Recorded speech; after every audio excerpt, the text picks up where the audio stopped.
So I'm kind of playing with the idea, and in the chapter I'm using as a foil the work of Lawrence Krauss.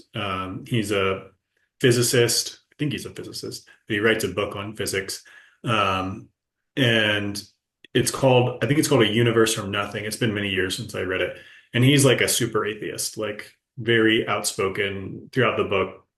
I'm here for the physics, but you're going to get your dose of cynical atheism thrown in there too. But anyhow, it's just funny because the basic premise of his book is that, well, we have a universe that came out of nothing because, like, that's just what happens. Like, the nothingness that composes space is just constantly creating new things. Like, things just come out of nothing all the time. So, therefore, obviously, we have a universe because it's the nature of the nothingness to create things. And it's just like, I mean, I get that you're an atheist, but your basic premise is that there's a fertile void of infinite creativity that just constantly brings out miracles. Like Right. you say, well, it's not a miracle because it happens every moment. It's like,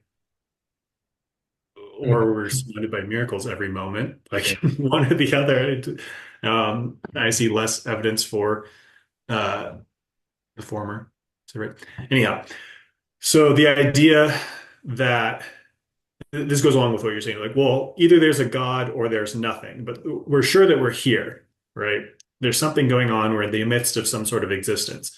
So either there's a God who created it or it all came out of nothing. And those are sort of viewed as opposites. It's like, okay, fine. Let's get rid of the external creator. Let's say this all just popped out of nothingness.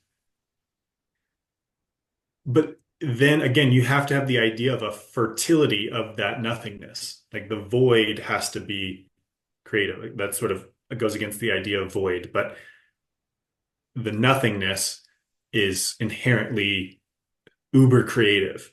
And not only is it uber creative, it has the ability to create not just chaos, but pattern. And it has the ability to imbue purpose into a life. Because again, what we've discovered is that there is just undeniably purpose in our lives.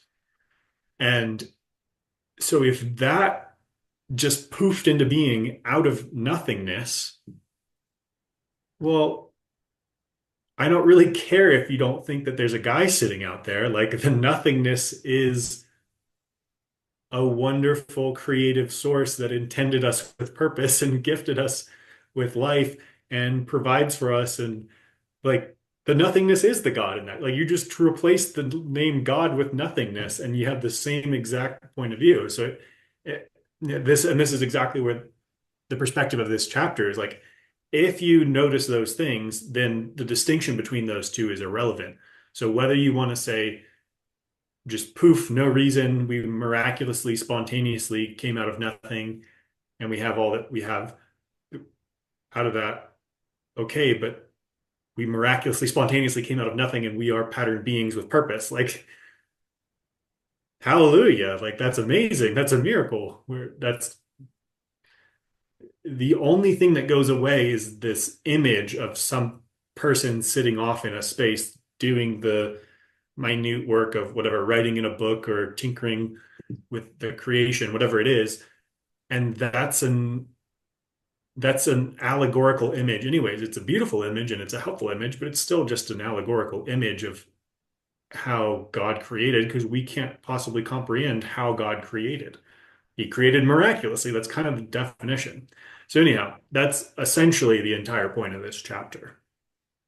That's exactly it, right? Is the identification that there is unlimited potential